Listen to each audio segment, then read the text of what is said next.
Hey everybody, welcome to episode 16 of Let's Play Kerbal Space Program. And we're resuming our 0.90 career playthrough. In the last episode, 15 part 1 and 15 part 2, we were able to successfully land on the moon, giving us a whole bunch of funds. We still have a couple of open contracts. The next one we're looking at is exploring Minmus, and we also need to get some data from space around Kerbal. This one I'm probably just going to let fail. I'm not overly worried about it at this point. I think Minmus is going to be the way to go. But with all the funds that we have, and all the science that we have, the first thing we need to do is get that all sorted. So, I do know that I want these larger rocket parts, and I also want advanced construction, which gives me adapters between the various parts. So we'll research those. I don't have enough to research the last one. I am going to go ahead and spend all the funds I have on all the parts that are out there. So I'm no longer limited. This is going to chew through my available funds, I know. But that's okay. Okay, so we have all the parts, except for this one here, which we'll have no problem getting after nailing Minmus. Let's go take a look at some other contracts here. Plant a flag on the moon, polar orbit, satellite, explore Duna, Icon Duna, visual surveys of Minmus. Ooh, yes. An EVA report. EVA report. So we're going to want to take a crew report. That's going to be worth so much money and so much science. We are taking this mission. That's going to require us to angle ourselves a whole bunch, but with Minmus's low gravity, we'll have no problem doing that. So we have science, data from space around Kerbal. We need to get that on the way up. Explore Minmus. Visual surveys of Minmus. Yeah, it's going to be a Minmus extravaganza in this particular episode, and I'm pretty sure this episode is going to be a two-parter. Now the question is, do I take my basic rocket design that I have right now, which I know is Minmus capable, and rebuild it? I'm actually kind of thinking not. I think I'll leave this exactly as it is. Almost exactly as it is. Okay, missions. What are we on? Missions. Orbit. EVA reports. Okay, with EVA reports, we're not going to need a thermometer. Although I might as well bring it. We have transmission information right there. We can transmit data. We have a solar panel, so we can constantly recharge. Battery, yeah, you know, I'm not going to mess with perfection here. Estes 9 is going to be the way to go. We're just going to launch this thing towards Minmus, as is. Alright, no special feature today to build a new ship. We're going to use our existing Estes 9, which we know is going to be Minmus capable because it's moon capable. We need to get one of our other pilots some experience, though. So we have 10 Van. And we know that this thing can land on the moon, which means it can easily land on Minmus. It should also be able to do a whole bunch of science stuff around Minmus for all the other stuff that we need to do. It costs, you know, not quite 20,000 funds to operate. We're still looking pretty good on that. I haven't made any building upgrades because I just don't need to at this point. Pretty soon we'll be heading out to other places, but not right now. Right now, we are double checking our staging. Yup. Main engines. Yup. Doot, doot, doot. Good enough for me. Quick save and punch it.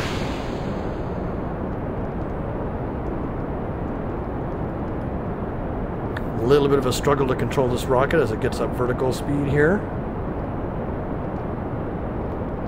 I want to keep it facing as directly up and down as I possibly can. And I know that this thing's a little finicky, so what I gotta do is I gotta remember to let it stabilize a bit before staging so these engines don't end up blowing up one of my fuel tanks.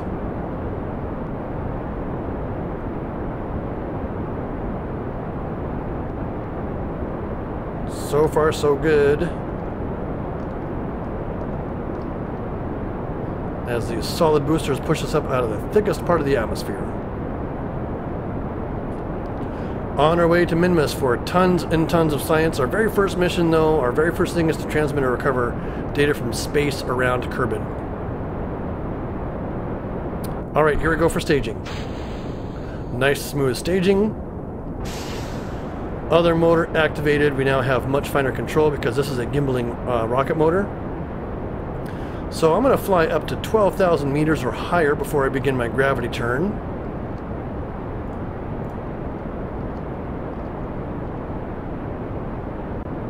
In fact, we're going to go ahead and wait for this stage to get done. We'll wait for these SRBs to run out of juice. Okay, we are on our way. Tanvan, you can take us prograde. Now with Tanvan in the pilot seat, he could actually fly this thing prograde. I don't need to worry about doing that myself. I'll just keep an eye on the apoapsis until we get it up to the right height. The height that I want, which is about 75,000 meters. Just keep on climbing that up, Tanvan, doing a great job. Got plenty of fuel in this stage. And once we're in space, we'll just do something simple like a crew report. Oh, you know what I could do? Let's log a temperature reading. Already got that one, apparently. How's our apoapsis looking? It's looking great, still pushing on up and out. We're at 61,000 meters and climbing. Just keeping an eye on this once we get into space, then we'll do our scientific experiment there, as well as get ourselves circularized. 1, 2, 3, 4, and 75,000 meters. Good enough for me. Keep an eye on resources here. We have plenty of electrical charge from this particular battery.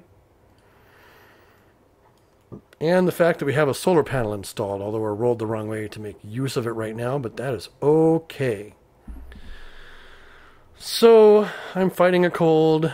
My voice sounds weird. I'm on the tail end of it, though. I think it is probably time to fire up our motor again for this burn. I would say yes. We'll go ahead and face the maneuver vector, even though it's not as efficient.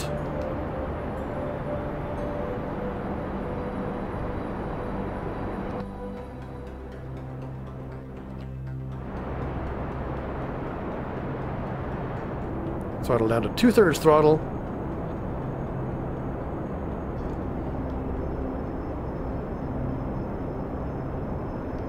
Okay, now full.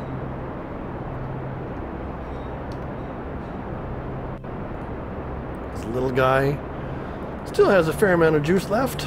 Should have no problem reaching orbit. Might even have enough to push us off towards Minmus a little bit. But if not, it's no huge, terribly bad deal. We are in space right now, so we could, well, we'll go ahead and just one step at a time it. Okay, let's finish off this burn as indicated by the maneuver. Like so. How would we do? 84 by 70. It's kind of eccentric, but that's okay. Now, science from space. Crew report. Transmit.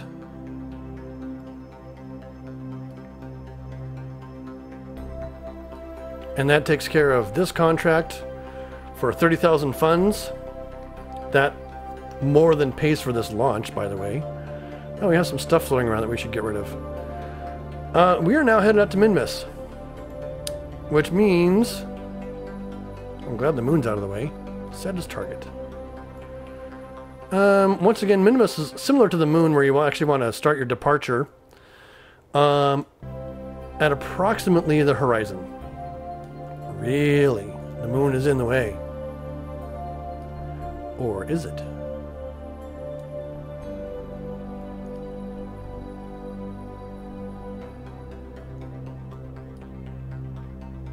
That's inconvenient.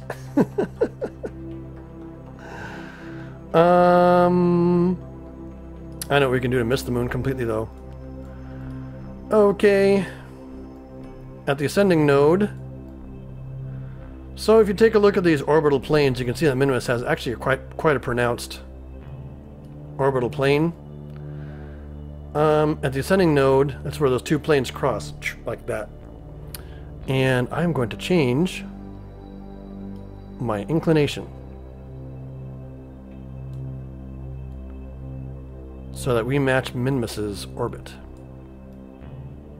Then, when we fly past the moon, it should really pretty much be out of our way completely.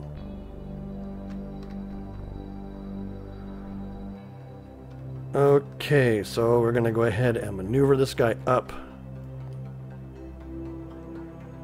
to this node. We got a ways before we actually get to this burn. But I'll get myself turned the right direction and then catch you guys when the burn starts, so hang tight. Okay, we're 30 seconds away from this plane change maneuver. Just getting myself the last little tweaks to get myself set up here. Tan Van, the pilot of this mission, off to Minmus to do some exploration and a whole bunch of surveys and stuff. 7, 6, 50% throttle.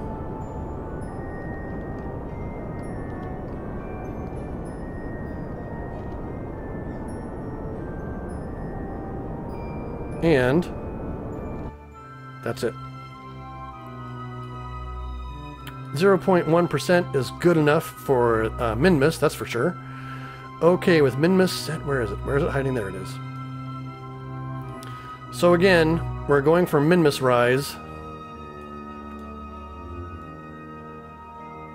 Beginning our burn to head out towards Minmus. So you can see that the moon is going to mess with us a lot, which is super inconvenient.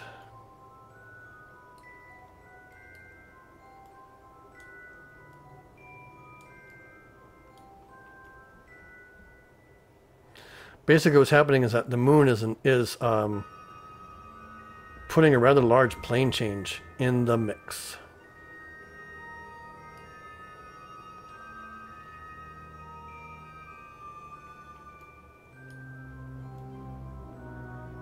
And I'm not quite sure what to do about it. And the moon is exactly in the way.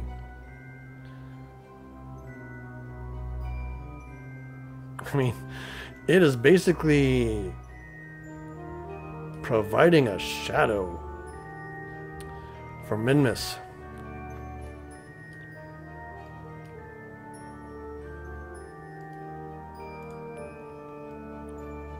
If I wait 2 orbits.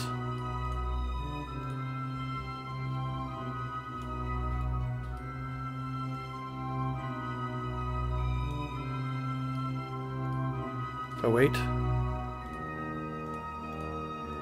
5 orbits. Okay. Moon. There we go.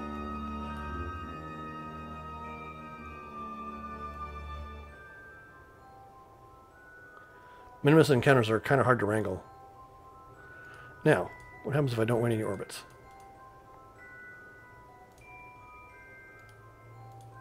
The moon is definitely in the way. 2, 3, 4, 5 orbits for safety.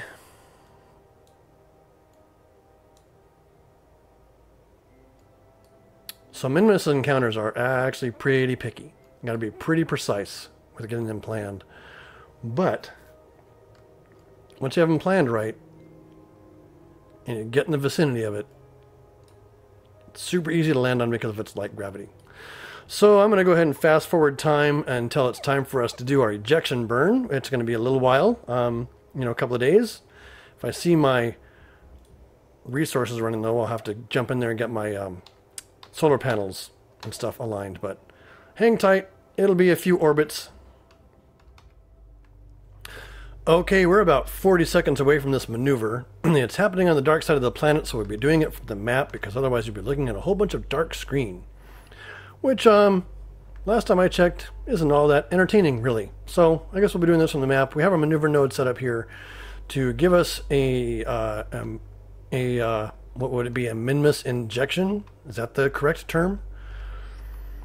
I'm going to get myself set up here and start at 50% throttle, because I know that this stage is going to run out on the way. And we're going to be using a much smaller engine to push us the rest of the way out there. So, 34, 33, 32, throttle up to 50%, 31. When this stage runs out of juice, we'll get rid of it. And then go full throttle. There it is. Map. You can sort of see against the backdrop there. Boom. Goodbye. And now we have 1 minute and 31 seconds at this particular with this particular engine to push us out to Minmus. So this is going to be a longer burn. And as we start going further with the more efficient engines and things like that, that's going to be typical, actually. These burns are going to start taking longer for us to execute.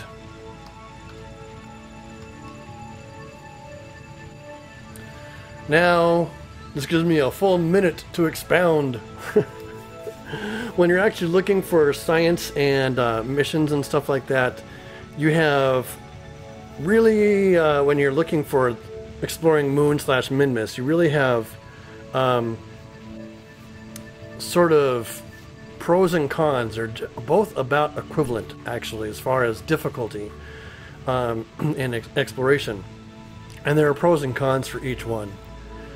Going to the moon first is, some of the pros for doing that is, the moon has much more mass than Minmus. So actually finding an encounter with, and it's also closer. So finding an encounter with the moon is actually considerably easier than finding an encounter with Minmus. However, I'm throttling down. Actually landing on the moon is a whole different story. It is much there we go, got an encounter. It takes a lot more energy, a lot more fuel to land on the moon than it does to land on Minmus and take off. So you have to be carrying a whole lot more ship with you. The difference in delta V it takes to difference in fuel and stuff it takes to get from lunar orbit, excuse me, the difference in delta V, or difference in fuel it takes to get from lunar orbit to Minmus orbit, is actually pretty small, compared especially to the difference in fuel it takes to land on the moon versus landing on Minmus. So if you're reasonably good at being able to plan encounters, but have a harder time executing landings, and they just, they take more time or are frustrating to you, go for Minmus. It's much easier, much more forgiving. If you're not as good at planning encounters but you are better at landing, then head for the moon. Basically, the same ship that can land on the moon can land on Minmus, usually on Minmus multiple times. So that's where we're headed now. I am going to go ahead and fast forward time to our Minmus encounter and insertion. And I'll talk to you then, so hang tight. Okay, here we are. We're coming up on our encounter with Minmus. Let's see if I can't see it somewhere. There it is. That little blue ball right there. We're not at the encounter yet, but I noticed that my periapsis is way out here. What I'm actually going to do is plan a maneuver, which is anti-radial to Kerbal, to drastically change my trajectory and actually get this Minmus encounter really firmed up to where I want. So we can say that we're actually off the plane and everything. So we can actually make a whole bunch of adjustments here to get this periapsis really nice and tight, like 10,000 meters tight. 11th, I'll go with, yeah, we'll go with 20,000 meters. Something like that. So now we're nice and light and maneuverable. I'm not actually going to wait for this encounter where I planned it ahead of where I am right now. I'm actually going to go ahead and fire this thing off right this moment. Turn that off and just watch how this thing goes manually. So it takes very little thrust to change this. Click on the periapsis flag so I can actually watch it cavort around and change there.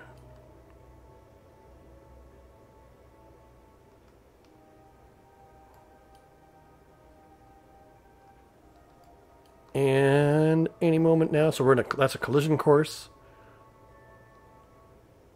Still a collision course, there it goes. 21,000 meters is good. So now, as we zoom into Minmus, we'll zoom up to the encounter point here. Alright, here we are. We are in Minmus's sphere of influence, and we haven't planned any burn or anything like that. We're basically 20 minutes into this episode. I'm actually going to go ahead and cut off recording here. You'll have to stay tuned for episode 17 for the rest of this mission, where we do all these exciting things. Kraken's Pebble Alpha. Wow.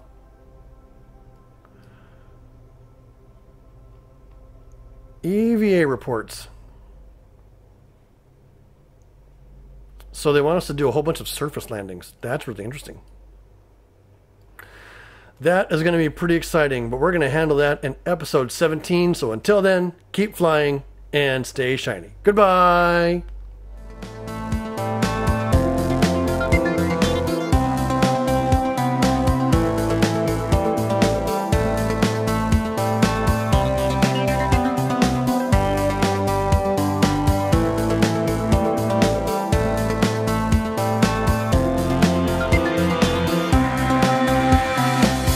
Intrepid astronaut Tanban is approaching Minmus.